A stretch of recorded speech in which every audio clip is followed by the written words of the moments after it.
Sofia, Smallstorm. I have a bit of laryngitis. It is December, winter season, and people are getting, a little bit under the weather. But I had scheduled Ole Dammegard as a guest today, and I really want to get him on, so I'm going to do the interview anyway, and hopefully he'll talk more than I will. And we're going to talk about the Paris terror attacks, as they call them. So I'll just let Ole pick up from here. Ole, how are you? I'm very well, thank you. Thank you so much for having me back on your show. Oh, you're very welcome. As long as you can hear me and interpret my questions if the words kind of get into whisper mode. Not a problem at all. So tell me then, or tell us, I know you've gone pretty heavily into these mass shootings now. You started with Assassination, and you have looked at, Olof Palme, and then a lot into the Kennedy assassination also. But now we aren't having what seem to be these lone politicians and people getting assassinated, getting picked off. We have mass shootings, right? Yeah, it's you're absolutely correct. I've spent some 30 years of my life being a former journalist and into trying to expose what is actually going on in the world. And this has led me down a very dark road into the world of top-level assassinations and false flag operations. These operations that are built on the old Roman template, problem, reaction, solution, that the few in power secretly create a problem. And nowadays this is more or less always in the form of a terror attack or a mass shooting or a virus scare or a financial crash or something like that.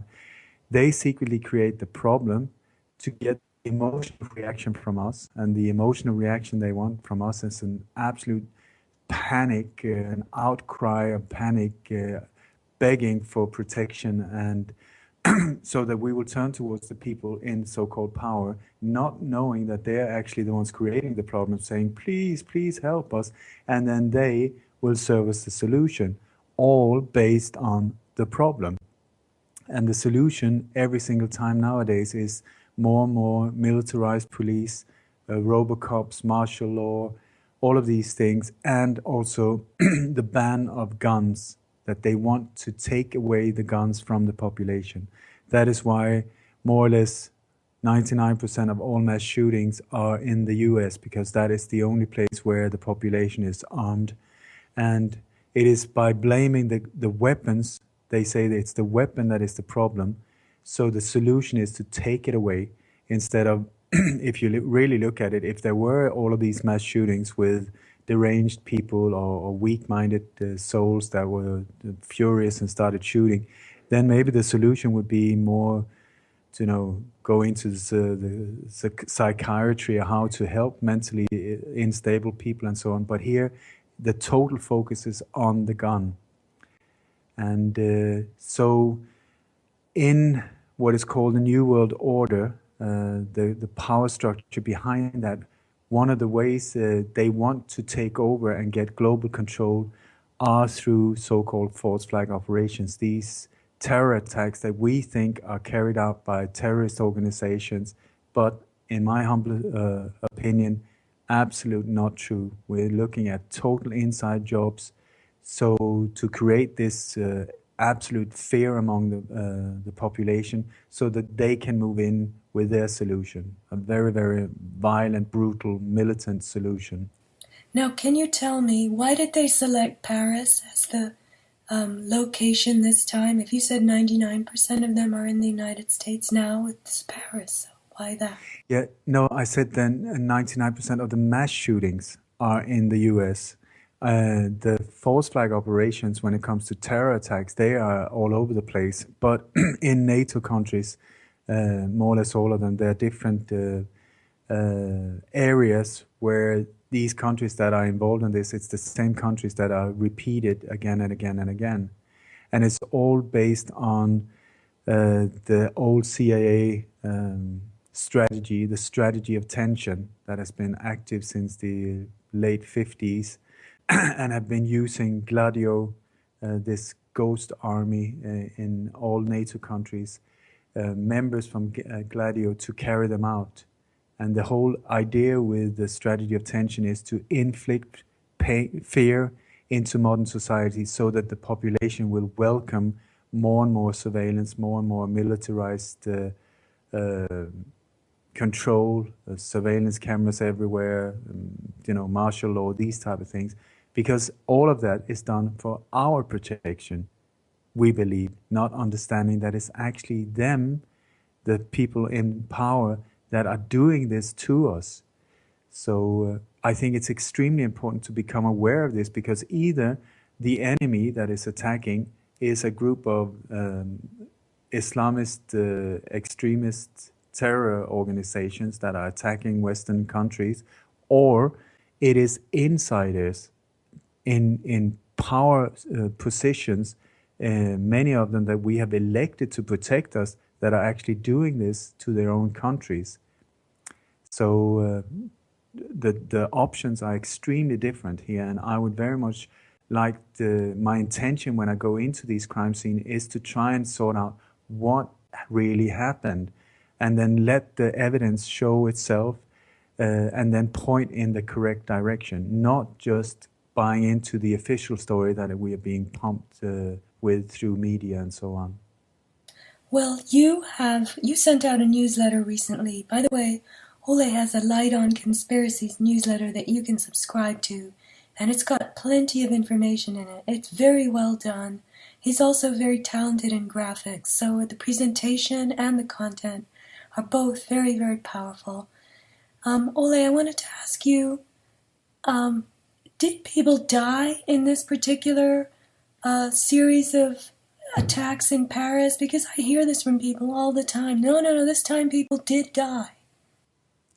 Sofia, I tell you, with the number of deaths reported and the number of wounded reported and so on, just to ask the question is absolutely outrageous. And at the same time, I can only say I do not know for sure. To this very day, I'm not sure. Because there are false flags that are totally set up where it's like a film stage. Many of these ones, the mass shootings and so on you see in the US, they're like film sets, just created, staged events where nobody dies. It's filled with crisis actors, and it's made to be pumped out through media just to create that impact, get that impact from the population so that they can move forward with their agenda. Then you have some events like the mass shooting in Norway, for instance, where I believe there were some casualties, some real people getting killed, and then you had crisis actors as well to make sure that the images that were being pumped out through media, giving a face to terror in Norway, these people were crisis actors. So it was a mix of real people getting killed and crisis actors, just adding to the emotional impact of the whole event. Here, I'm very confused because I can tell you that numbers are totally wrong. If people got killed here, the numbers are way less than we're being told, and also the way that it was carried out, it's absolutely not true, the official story. But there might have been some people that actually were shot down in some of the bars at some of the locations. I'm not sure. Well, how do we find out? We just have to keep looking? This is the thing. That is the job for someone like myself. This is not my job, but this is something I put on myself because no one else is doing it, not from the official point of view, at least.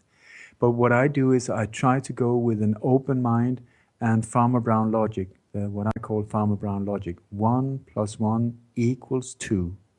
It doesn't matter if they try to do a 3D animation, graphic design, blah, blah, blah, that shows that whatever they say is the truth. When you look at things and you find things that are just impossible to have been carried out the way they say it, then that will lead you down the road towards what I believe is the real truth. And here there's so many things that are totally bizarre, does not match up at all anywhere near the official story. And also you got all the old signs of false flag operations. You got an identical drill that was carried out at the same time as the real event happened, with the exact same theme as the real event. So that many of the ambulances, all of these things were already in place. I mean, it's exactly like the 7/7 bombings, where you had the exact same thing happen, where they were having a drill with the exact same scenario that actually happened, that went live. You had, like, I think, was it 22 different drills at 9/11, ongoing drills, why it happened. You had drills when the MS Estonia with 1,000 people, almost 1,000 people, was blown up and sunk. There are drills all over the place when false flag operations are carried out. And here, drills were there as well. What I have found out, Ole, is that the drills are always done under federal grants. They're militarization exercises. And as you said, they put the proper response teams close enough to the scene that they can have, immediate presence and then do what they're supposed to do. However, many people on these response teams are not aware that the newest thing that they've been dragged into or pulled into is actually staged, and they act in all kinds of confusion. And this is where we get confusion. I mean, this is the perfect situation from which to manufacture confusion, because you pull these people off an exercise and you tell them, oh, such and such is going on 3 blocks away. How are you going to get there? And they get there and they don't know what's going on, and they see, maybe they don't see much. I mean, in the case of Sandy Hook, there were drills going on nearby as well. But they weren't even allowed near the school. So the sad thing is, though, that we've got a population that's now, been weaned on just little sound bites and tweets and things, and they just, they need a sentence or two, and that's what they use as their basis for news and reality. So my question to you is, if indeed, let's stay on this idea that people were killed, okay? Because everybody asks that, and now there seem to be exceptions that are being made to these formulas of the false flags. If people were indeed killed, then there must be like black op teams involved here who would do that, right? Totally. I would say when it comes to the drill, I would say also the reason for the drill is there so that they can shut off streets. They can do the whole setup without any interference from normal people or pedestrians or anything like that, because it is a drill for your protection. They can get vehicles in position. They can get all the logistics in position, everything from catering to makeup facilities to explosives in position, and also lure the patsy in position. They can control the area where it's carried out so that they can even maybe beforehand take photos of people and so-called victims and all of these things beforehand, even before the drill takes place and so on. So the drill is very, very essential for this whole thing. Then there's one very healthy thing about this, is that people question if people even died. I mean, that is fantastic, because in the old days, or just a year or two ago, everybody was just buying into the official story right away. Boom, that was it. Whatever was said through the black box, that's the truth. Here, suddenly people are very confused and saying, whoa, hang on, what's really going on here? And the people that carry out the shooting itself are never, I would say, never ever the people that are being pointed out, the patsies. They don't do any shooting at all. They're only there to take the fall for it, being blamed for it, and so on. And the operations are totally compartmentalized, just like you explained. No one, or very few people, know the whole picture. Very few people know. Many of the people involved think that they're doing the right thing. Ambulances, normal police, all of these doctors and so on, they believe that they're doing the right thing, not understanding that they're part of a much bigger machine that is just moving forward playing out a theater play for the rest of the world.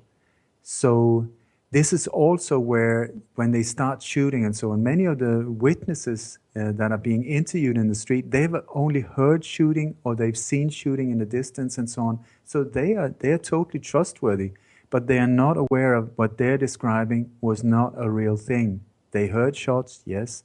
They saw people shoot, yes. They saw people fall, yes. Did they see that these people were actually hit and killed? No.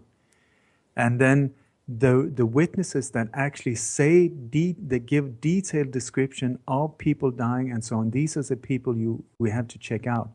And here, I mean, there are so many of these people that are crisis actors that have a career in media or film business or the music business, people that have been like they were central in Charlie Hebdo, here they are, boom, right again, same people again, crying on TV, giving interviews, even being reporters now that were very central in the Charlie Hebdo, which was just in January this very year. Now, I'd like to mention that the term for a real-time, you could call it a reality exercise involving a lot of response teams, large-scale. It's called real-time documentation, but the actual term is an integrated capstone event. Capstone being a pyramid, the top part of the pyramid. Capstone being a pyramid feature. So when they call it a capstone event, what they're referring to is that the teams in the lineup and in the layering of the pyramid are each pyramids themselves. They're pyramidic, and only the people at the very top of each team and each pyramid know what's happening. They know that this is a fake phenomenon that's drawn off a reality exercise. And you're absolutely right to block off the streets. We even had that in 9/11. We had Ladder 19, the fire chief, for God's sake, going off in the truck with Jules Naudet to film looking at a gas leak. And that's when the first tower strike happened, right when they were there on that street, closed it off, and only the two of them. And of course, Jules Naudet happened to swing his camera up and catch the whole thing just by total luck, But, so we've gotten way too many of these events, these terror events. They seem so numerous and they follow on each other's heels. I mean, they actually outnumber the days of the year, I learned from an email somebody sent me. And that's all, it's completely implausible. I mean, I know you've been into the serial killer thing also. And I once worked at a literary agency, and we got a manuscript from a detective. I can't remember what state he was in, but he had written something about serial killers. And I talked to him on the phone, and he said, no, it was in his manuscript. And that's why I called him, because I wanted to find out, are you serious? And he said that 1 out of every 1,000 cars on the freeway is a serial killer. I said to him, you're nuts. You really think 1 out of every 1,000 cars on the freeway is a serial killer driving it? And so, it's almost like this is what we're seeing in these shootings. Just turn the corner and you could walk into somebody crazy who might do a mass shooting. Listen, Sofia, I can only say that after 30 years, I have put my whole life into finding the truth about these things. I've even lost friends that have been murdered. I've had to leave my home country and move abroad. I've really done everything I can to expose what actually happened. And to this very day, I don't know if I've seen one real mass shooting or one real terror event. I really don't. And I don't know what to say, but I cannot point out one where I know this one was a real terror event for sure. Every single time, once you start really digging into it, it leads back to the same power structure and the same organization, intelligence services just pop up again and again and again. And when it comes to Europe, the ones here, it's the CIA, the Mossad, the MI6, and then whatever country they're carrying out. If it's in Turkey or if it's in France, then they use the local intelligence services as well to carry it out, with logistics and so on. But I tell you, I don't even know if there is such a thing as a real terrorist the way we are being presented, the picture we are being presented with, because it's just the same being repeated again and again. And the people, the shooters are mercenaries, contractors, skilled killers, soldier of fortunes, these type of people, very good at what they're doing. They have no idea about the agenda. They're being ordered or paid for to do a job. They go in, they only know the specific details of what they're supposed to do. They go in, they carry it out, they're transported out and flown out right away, or taken care of, killed, and so on. But what I believe, what we're seeing the last few years, or the last year at least, I think we're seeing almost like a theater group, on tour, like a group, a very small group. I mean, we're not talking more than 30, 40 people in total, where you got crisis actors, you got directors, you got military advisors, you got explosive experts, makeup experts, you got marketing agencies, and people that are taking part of the funding and so on. You also got bodyguards, but there to not protect the group, but make absolutely sure that there are no whistleblowers and so on. And then this group is taken from place to place, carrying out the same theme again and again. Now, can I ask you, you just kind of crossed between assassinations and then these mass shootings. So in the assassinations, I know this is part of your research, and it was extremely surprising to me when I heard about it. The very people who kind of cut their teeth in Dealey Plaza on becoming assassins showed up. They've been showing up at all these assassinations. So when you say these are professional soldiers types, I don't know what the word was that you used, but they're flown in, and then they're given the specifics of what they do. They're very cold-blooded, and they're probably also mind-controlled individuals to get them that way. And then they're taken out. But those are when they kill somebody like Palme or Kennedy or, the heads of state. But not when we're talking about the theater group making the tour. This is what a friend of mine called a campaign. They're doing a campaign, a global campaign, and the terror thing is just a Hollywood construct. Like you said, where is terror? I mean, where is it?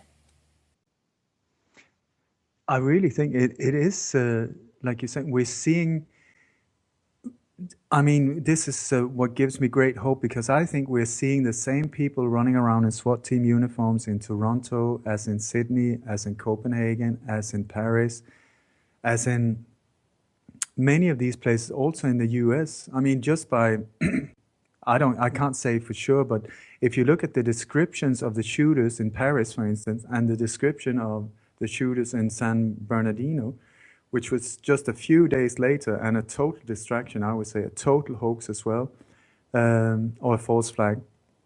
It's the exact same description of the shooters. And I would say the likelihood is very big that they are being just flown to the next place.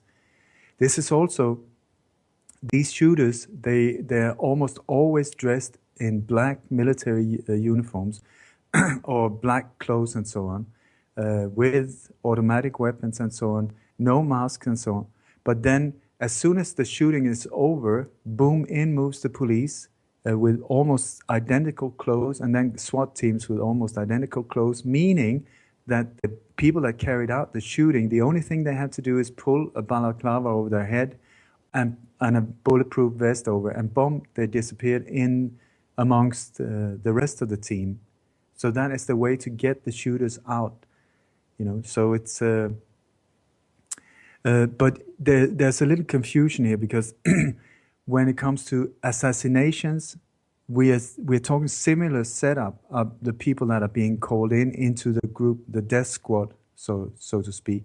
But here, when it comes to these fake terror events or false flag operations here, it is a combination, I would say, of absolute fake crisis actors. You can see some of the people running around in Paris shooting. I mean, when you look at them, they don't even know how to hold a rifle. I mean, it's absolutely ridiculous.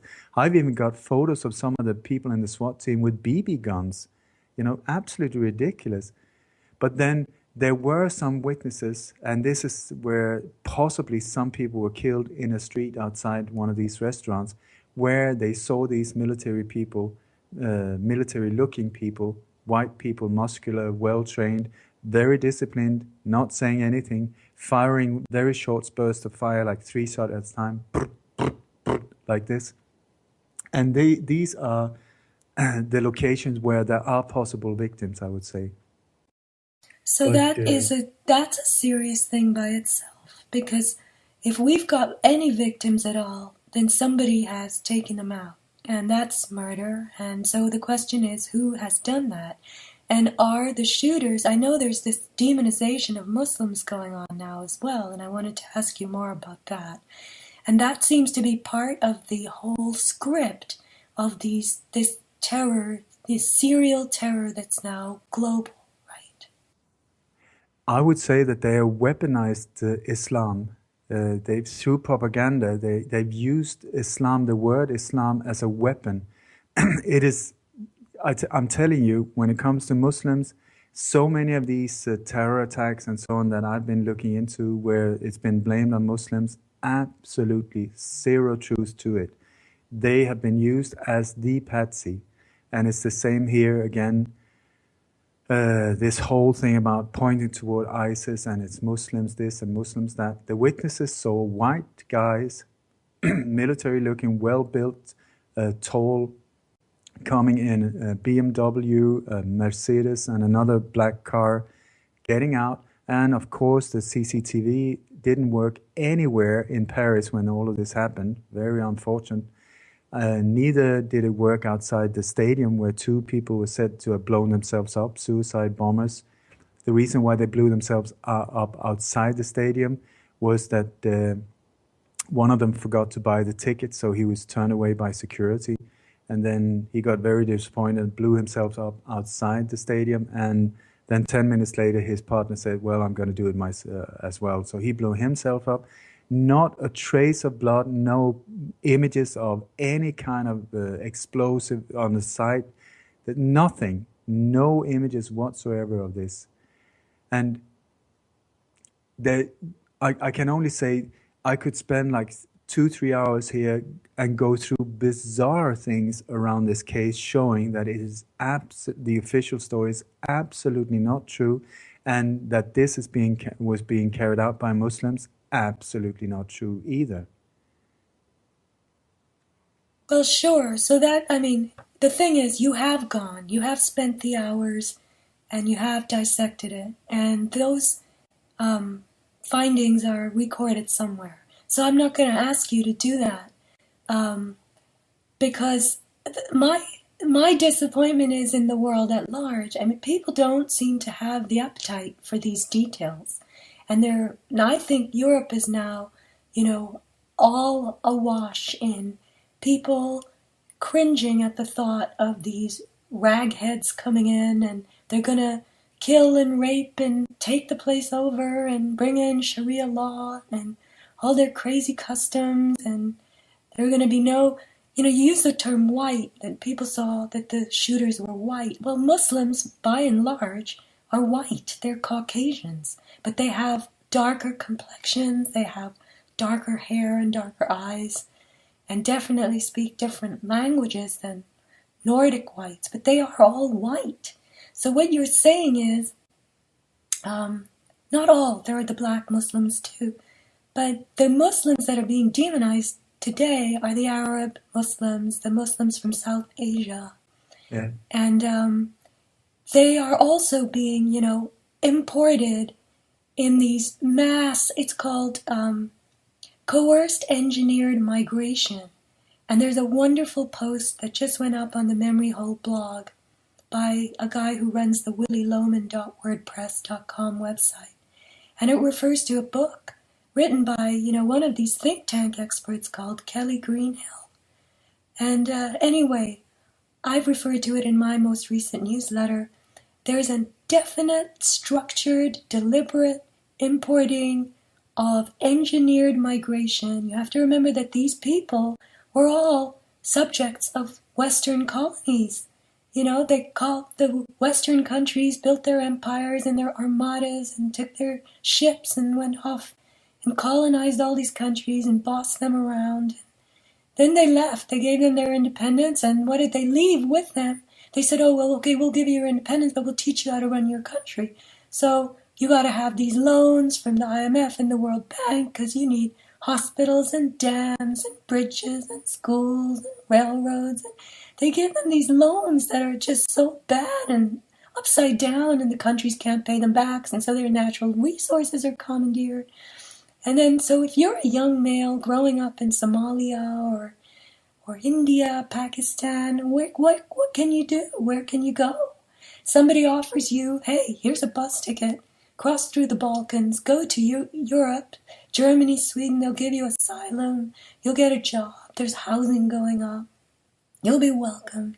Everybody wants new blood there. They need young workers. Europe is dying, it's infertile. So here, go, make babies with the Swedish women. They're blonde, they're beautiful. Here's the money. When you get there, you'll be given a smartphone. I found that there are these welcoming agencies. All this I've now figured out is part of these federal grants. The countries borrow money from the banks. They issue them, they dole them out as federal grants to contractors and agencies and people who are going to build housing and welcome the new arrivals, so that the whole thing can become this one huge cultural mix-up, and then everybody can be set against everybody else. You have chaos, division, mayhem. And then when everyone is in that state of mind, in that dysfunctional societal condition, they have to be policed, they have to be controlled, you have to put measures in place to make sure they don't all attack one another. So this is what creates the need for the growing police state.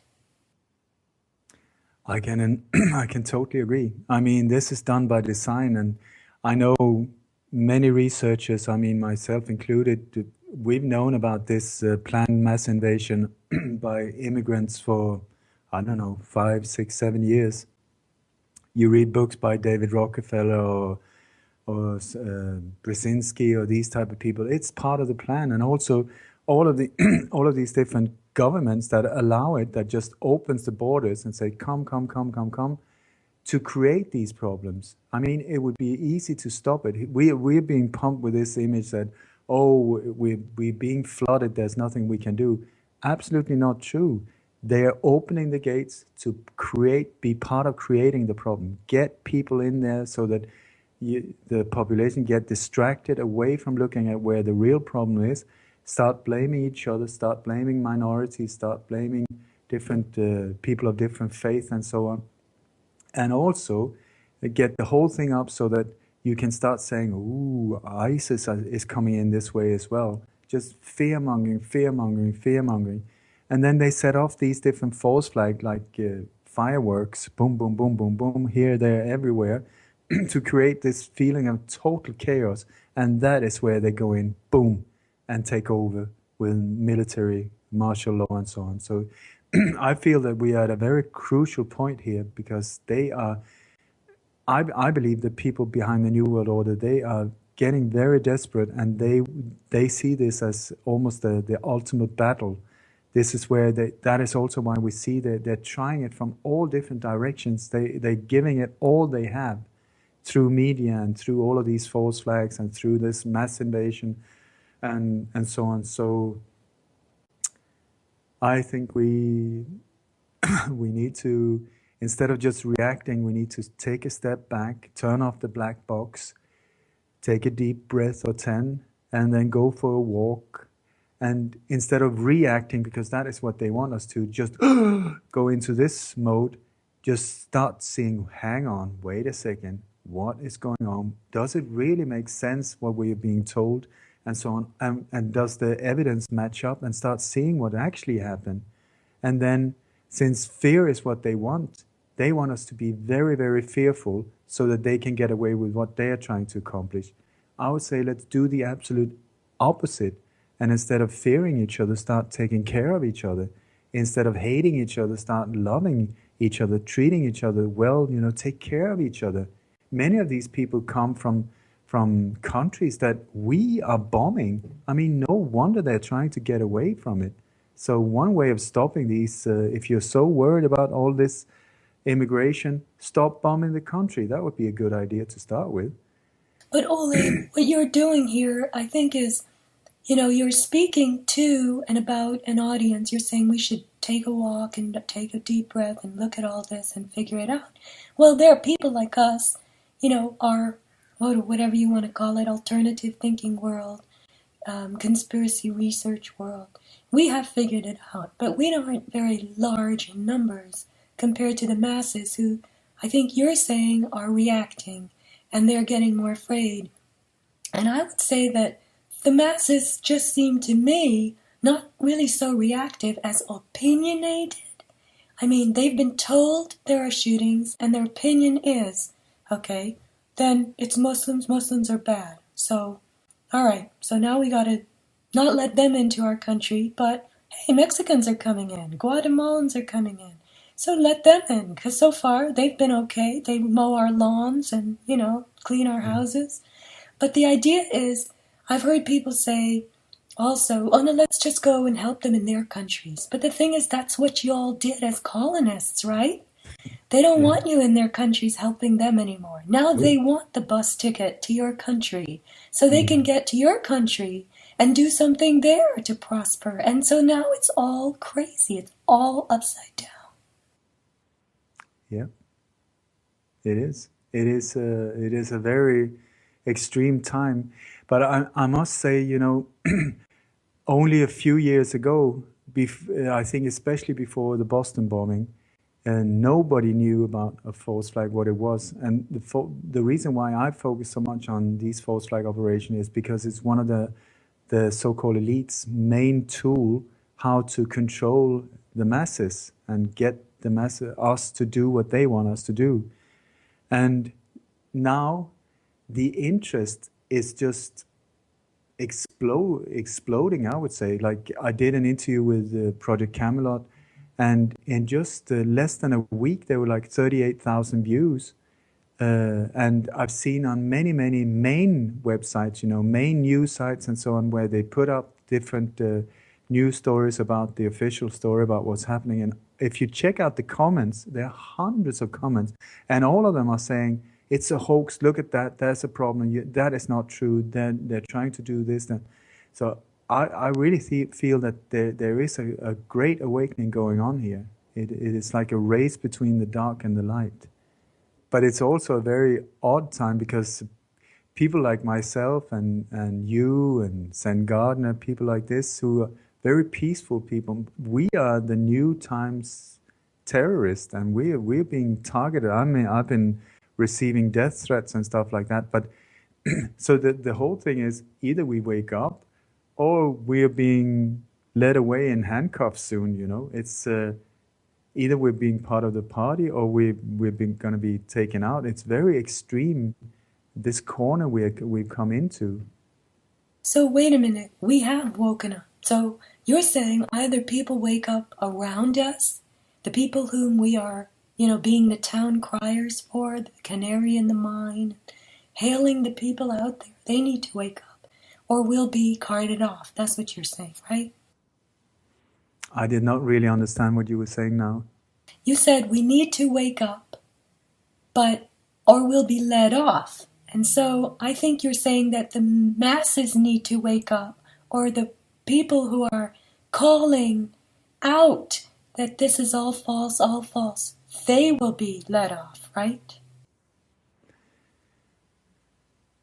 I really think that there is an incredible awakening going on at the moment. More and more people in the thousands daily are waking up to the fact that, wait a second, what is going on here? And are really starting to look into these things. At least around me, it's an incredible difference just a year ago and now of the people that really start seeing what's going on here.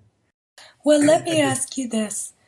You said that the elites are, I can't remember the exact words that you used. Something like they're fighting as hard as they can, or they're desperate, or something like that. What makes you think that they're so desperate?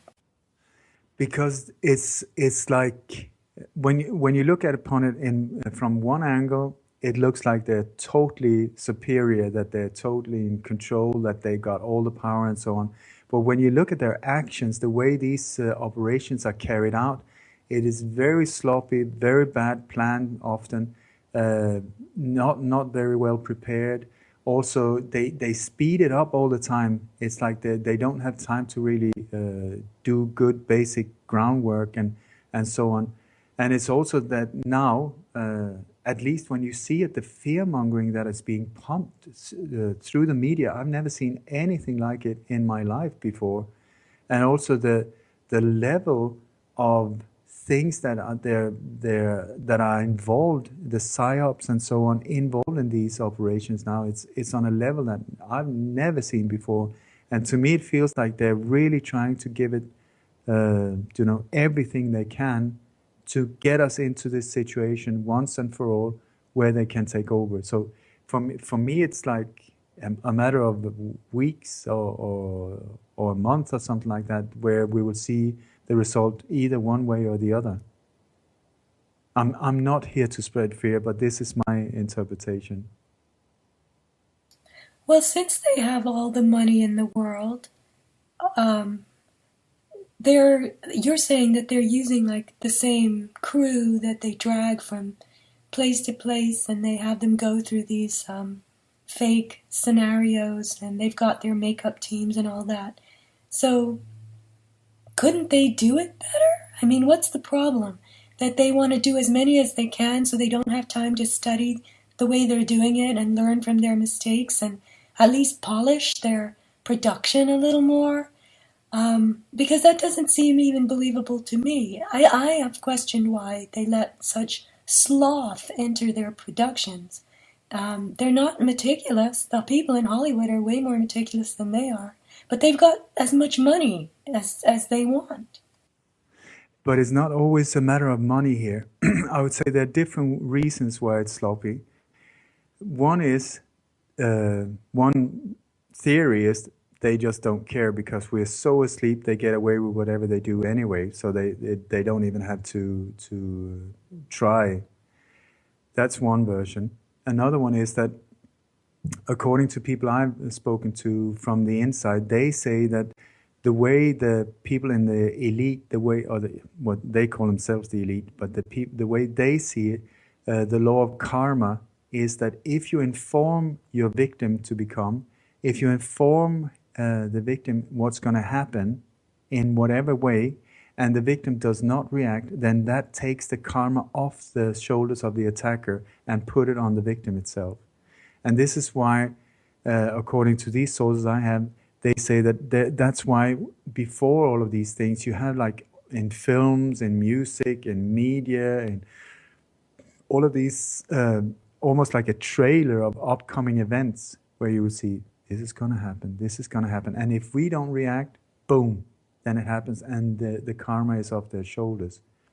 I spoke to Chip Tatum, a CIA whistleblower, who was he was the commander of a team of assassins directly under the control of George Bush Sr. And they were part of taking out, they carried out at least 17 operations in Western Europe and so on. And I asked him about this thing, and he said he never heard of it before, but he said it makes sense because every time they got a task to carry out, somebody to eliminate, he said they had to go and verbally confront this person first, give them a chance, as he said, to conform, and if that person didn't want to do that, then it was okay for them to kill him. And Chip said he was very uncomfortable with these things because he said, I was a soldier. They want somebody dead. Just give me the order. I'll take him out. And he said to approach someone like that and verbally talk to them like that, you never knew how they would react, and so it could be very dangerous for Chip and his team and so on. So he always tried to avoid it. But he said now that makes total sense what you're saying with this karma thing. Then there's another one. The reason why they might make these things sloppy is also to map people like myself to see who will be able to spot these things, who will be able to have the critical mind to connect the dots and so on, who will be on social networks and so on, spreading this type of information, so that they're sort of checking out the whole and mapping the whole future resistance network, so that once they're in power, total power, boom, they can just get rid of us all in one go. That is exactly how Khomeini did when he came to power in Iran. He let the first 6 months after the revolution, everybody in Iran thought, yo, party time. All the resistance groups, everybody that had been fighting the Shah came up to the surface. People were dancing in the streets. Everybody was giving speeches, speaking openly, just so happy that they could finally do that, not knowing that Khomeini had taken Savak, the secret police of the Shah, and he gave them the option, either you lose your head or you work with me. And most people in the Savak started working for him. So everybody thought that the Savak was, that they got rid of it, but it was still there in order, not visible. And then after 6 months, when the whole resistance network had been mapped and totally detailed, put down, all the details was put down, then they had mass arrest overnight. In just a few days, there were thousands and thousands of people that was arrested together with their friends and families and everything, just filling up the jails, so that in one go, boom, from being just the leader of a country, he was like the dictator, in total control. And I would say these sloppy operations could be also almost like a net, when you're trying to find fish, to see how many would bite, how many would get stuck in this net. I don't know if I explained it in a proper way, but I hope you understand. Well, I think what you're saying is what I revealed in the Sandy Hook talk that I gave, which is that these operations are ongoing in terms of the observation that is done on the public thereafter, and on the news, as the news, continues to churn out the fear mongering, then how does the public react? So they all have a lifespan, and then they'll eventually fade into history, perhaps. But I was interested in what you said about Chip and the karmic issue. Are you saying that they would actually have the very assassin confront the victim in a discussion or conversation to give them an option? That is what Chip told me. He said every single time he had to look up the person, the target, and verbally confront them and give them the option to conform. And if they did not, then it was green light. Then they could just carry out the operation and eliminate the person. But they had to do that, and he said he was very uncomfortable with doing that. But that was standard, all of them, he said. Well, then let me ask you this. All right, so I don't know this Chip Tatum. We talked about him before in the interview that we did earlier. Yeah. I don't know which one it was. But obviously, the guy went around killing people, so that takes something, it takes a certain mentality or mindset. So yeah. The question that I was preparing, and it's very elusive because it's hard for me to grasp. So maybe this doesn't have to do with the victim as much as the assassin. If they can get that assassin to think this is a bad guy, and that is the bad guy over there in that room, and you go in there, and you tell him he needs to behave, and if he says no, well then, we have to take him out. So that's what we're going to do, and you're going to do it. But this is, our chance to tell him he needs to behave. But at the same time, Ole, what they're doing is they're implanting in the assassin's mind that this is a bad person and sending him in there to witness the refusal to conform or to toe the line. And then he really believes this is a bad person and he doesn't mind taking him out. The thing was, he was a soldier. When he received an order, he carried it out. There were no emotion involved. He just killed the person. And so for him, he did not need a motive. He didn't need to know that this was a bad person or not. He got an order, he carried it out. So I think it's not, I don't agree with what it is you're saying. He was just doing what he was told. There was no personal thing, there was no personal motive he didn't even know the person most of the times. But if you look at, for instance, you had the 7/7 bombings, like a while before these happened, there was a BBC program, it's one of the biggest programs on the BBC in the UK, called Panorama, and they had a whole evening where they showed a future terror event, what could happen in London. And it was the exact same tube stations and an extra bus, a vehicle, that was blown up. And they went through the whole thing. This was way before it happened on 7/7 in 2005. And the whole program was how they were going to deal with the government and how media was going to be. There was people from the government in the program and all type of things. And then the very last comment that the TV host does before they end the program, it says something to the extent of, well, this could be a possible future event. Just know that you have been warned. And then it fades out. Well, to get back to Chip, I'm sorry to harp on this, but if he didn't need to have, emotions, or didn't have emotions attached to anything, then why is he saying he was uncomfortable doing this little confrontation? I mean, he's not an emotional person, so discomfort is a feeling. So why is he having that problem? The discomfort was only his own safety and his men's safety, because he said you never know how a person will react. Maybe he's going to pull a gun, maybe he's going to scream for guards, maybe you don't know. It's an uncertain factor. So that was the thing. It had nothing to do with emotions towards eliminating this person at all. I see. But then again, in the scope of what he did himself, I mean, when you pick off somebody, you're doing it without their knowing, and you're going to do it from wherever, behind them. They're not going to be prepared for it. So, I mean, really, if he could be as vulnerable as that for any moments of his life, then it seems to me part of the game, But I agree that when they give us these TV programs and they show us the movie of what happens later, it's almost ridiculous. It's almost laughable. I mean, it should make the public, all of them, sit up. All of them who've watched those programs, sit up and say, hey, wait a minute.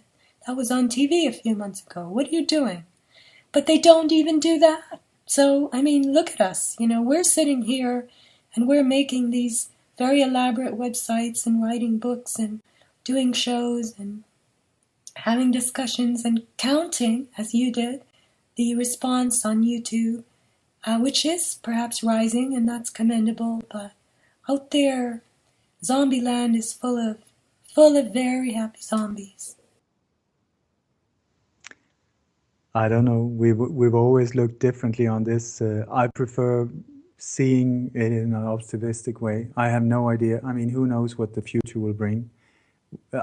I have, maybe in a couple of weeks, I'm going to be in jail here in Spain, because I have different way of thinking. I mean, because now there are gag laws here, there are all type of things, So every time it knocks on the door, I don't know who's knocking. And I think we are at extreme times. So, but I'm not going to let go of my optimistic view, and until I see the opposite happening. So I'm totally focused on that. We're going to sort this thing out. And if you wait for the masses to do it for you, it's not going to happen. It is the one in the mirror. That is the only one you can control or change. So my intention is totally focused on a beautiful solution, that we were going to transcend this in an absolute non-violent way. How it's going to happen, I have no clue whatsoever. But that is my intention. I'm going to do everything in my human power to make that happen. Now, you do inspire me, I have to say. Even though you think we don't agree. When you talk like that, I get all glowy. I want to run and look in the mirror. Seriously, and I want to go, you in the mirror, you're going to do it. So you're the guy. I'm still reading your book because, as I told you the other day, I'm savoring that book, Shadow of Tears. Yeah, so everybody, I want you to know that the man we're talking to, when he was in his 20s, decided to quit his job at a little newspaper in Sweden and go hop on his bike and ride all around the world. And this is what he did. And you know what blows me away? He didn't even have any practice riding a bike. Just got on the bike, and the descriptions you give in the beginning of that book about how sore your legs were, and you just had to pedal and you wound up in Iran. I mean, this to me, from Sweden to Iran on a bicycle without any training, with only some traveler's checks and your spirit, that's really what you did. But that thing, I think that's one part of the story, that that is just a trip. But what really made a difference in my life was that I came into Iran. It was in 1984, some years after the revolution. It was the worst years that Iran was going through, an absolute horrible, awful situation with soldiers everywhere. It was in the middle of the war. People were trying to escape the country, and anyway, a long story short, I became very, very close friends with some Iranian people there. I really started loving them, and one of them got murdered, and then I decided to give my utmost and try to help them. So I managed to smuggle out one friend via former Russia, East Germany, and up to Sweden. And then after that, we managed to get 7 more people out as well. So that is what I think counts, not that my legs were sore or whatever, but that I really feel that on that trip, when I was alone on my bicycle, I mean, at that time, this was before mountain bikes and all of these things, nobody was on a bicycle. At least I didn't meet a lot of them. But this trip, when I was on my own for so many hours per day and out in the middle of nature, in weather and rain and also, it made me connect in a way that I never had before with the universe, or whatever you want to call it. And I started feeling, since I met so very few people, it was almost like every meeting I had was like a pearl on a string of meetings that I had to have, or that were important to happen. And when I started seeing that every single one of these meetings led to something good, either for me or the other or both, and also how this, me not knowing where I was going, I had no idea. I was sort of like following my nose. Am I going to take a left here? Am I going to take a right here? I have no idea. I just went and followed my intuition. And that in the long run led to me saving people's lives. Children have been born because of my old bicycle. People are having lives, beautiful lives in Sweden now, as doctors and other people, really helping and affecting other people in Sweden. This bicycle trip have really made a difference for so many people, and I have no idea why I did it. I just followed my inner calling, or whatever you want to call it, and that's the same voice that I'm following right now. And I know many times when I was in Iran, when the situation was horrible, and the odds against us getting out from there were zero, more or less. So just because it looked impossible didn't mean that it wasn't. So, and in the end, we proved that it was possible to get out. And he's okay. He's got a family now. He's a doctor, a heart specialist, and all of these things. And here we are in another situation that looks impossible, but not for sure. And I just feel it's the same trip somehow. Now it's not him I'm saving. I'm trying to save the rest of the world and myself and my children, everybody, you know. It's the same trip. It's just a matter of following the inner voice, follow your heart, not get scared just because it looks threatening. I mean, we're all going to die one day anyway, so why not do it beautifully? Live in a way so that you can look yourself in the mirror and be proud and say, listen, I feel good about myself. I have done what I can. I couldn't do it all, but I really tried and I succeeded in some areas and I failed in others. But I am proud of me, and if I have to die now, then I will take that, and hopefully I will be able to stay for a lot longer. But it's sort of part of this route, and I just want peace, harmony, forgiveness, compassion, and let's have a beautiful life together instead of all this crazy madness that is destroying the world. It's so mad what's going on now that we really need to stop it or transcend it. It needs to stop. I think what I'm hearing you say is that, you know, you in that trip, the fact that you didn't know whether to go left or right, and you just followed your intuition, I would say that you didn't have what they call a 5-year plan or a 1-year plan or a 6-month plan. You were just gonna, you know, it wasn't like any business route that you were on. It was just a shot into the unknown. You were the arrow. You were going.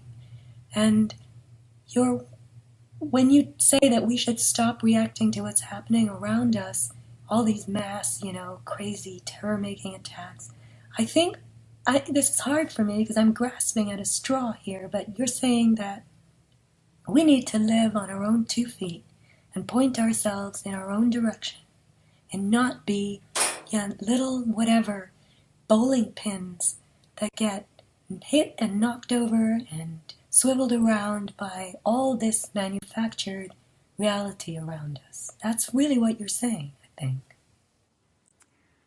I am saying, let's not buy into the fear. If I'm right, what we're looking at is not a world filled of crazy Muslim terrorists running around screaming Allah Akbar, just looking for somebody to blow up, including themselves. I'm saying we're looking at a small little group that are trying to terrorize us. It is just like if you had this beautiful, beautiful body and there is a cancer growth. It can be a very small but very sinister cancer growth, and if you do not expose it, it will kill the body, including itself. This is the madness behind it. The cancer will kill itself if it succeeds. And here we have this beautiful body. We live on a beautiful, magnificent globe called Mother Earth. But there is a cancer growth here that is spreading, and we need to expose it. Even though it's painful and smelly, we need to expose it, otherwise it will kill the planet. It will kill us, maybe not the planet, but it will kill us, it will kill itself, it will destroy everything. So we don't really have an option here. I think our option is, how are we going to deal with this? Are we going to deal with it in a violent way and fight back violently, or are we going to do it in another way? And I would strongly suggest that a non-violent way, that is the way to go, because we are at a point where the people behind this agenda, they're poking us with a stick, you know. All they want is for us to react in a violent way so that they can use that as an excuse to go in and squash us, and use that as an excuse once again for martial law, to just take over military, the whole shebang once and for all. So very important how we deal with this. Well, I hear you. Thank you for expressing that. I hope other people do as well. And, you always have my admiration and gratitude for how hard you work. I know you even travel all over the place to give these talks, and you're willing to really, put yourself out there physically and emotionally and spiritually. And you have your children, you've got all kinds of stakes that some other people don't have for sure, and you've lost in ways that other people haven't, but friends and so forth, in the sense that, they were taken out. But you are very much an example to us, Ole, so thank you for being that. I hope that people could hear me on this podcast well enough, and I think we covered some great territory. So I thank you very much for having, the good nature to come on with me today, sounding like I do. And we didn't laugh hysterically as we did in the practice run. You got used to me, right? Listen, Sofia, in any way or form you come across, it's wonderful. And also, I want to salute you, Sofia, because I know that you don't see maybe as the future, maybe as optimistic as I do, but that just shows even more courage on your part and determination, I think, for what you're doing. And what you've done over the years, absolutely astounding, absolutely amazing. You have really touched millions of lives. And so I think that is fantastic. So anyway, we're going to find out now within a month or two which way it's going to go, if I'm right. I'm totally focused on it's going to go in a fantastic way. I've said for the last year, 2015, that is the year it's all going to happen. And my God, has this been an intense year. So let's see if we can finish it in a beautiful way. Well, you then have a crystal ball. And if you were right, and if you had been saying that. So we will see. We'll see how the next year plays out. And thank you so much for coming back on my show. I look forward to hearing more about what you can dig up on all these events, and I'll do my bit. So again, please, everyone, listen carefully to Ole's wonderful, philosophical, spiritual, deeply loving position that he's taken, and see if you can do it too, because that's the way to go. All right? Can I finish with a prayer? Of course. Okay, I have this prayer that my Raja Yoga teacher, Nelani Chelaram, she has, it's Raja Yoga, that means the science of the mind of 5 years in the old philosophy. And it goes like this. May the entire universe be filled with peace and joy, love and light. May everyone, and especially the ones who hurt us, be filled with peace and joy, love and light. Victory to that light. That I know that is confusing to some people, that I'm asking for peace and joy, love and light for the people who hurt us as well, but they need to heal just like we need to heal. Otherwise this madness would just continue. We need to show them that they do not need to dominate and control us in such a violent way. We will not destroy them just like they're trying to destroy us. So we all need to heal. Well, thank you for that, Ole. That's very generous of you to have that outlook on them as well. And I've always said that about you. So you are it. You are the way. You're the target. We all need to be like you, I think. I'm not really kidding. I really think we need to stretch in those ways that you've just described and outlined. So before I give out entirely and become a whispering fool, I'm going to say goodbye. Are you there? I am indeed. So I say goodbye as well. Okay, goodbye everybody. Goodbye, Sofia.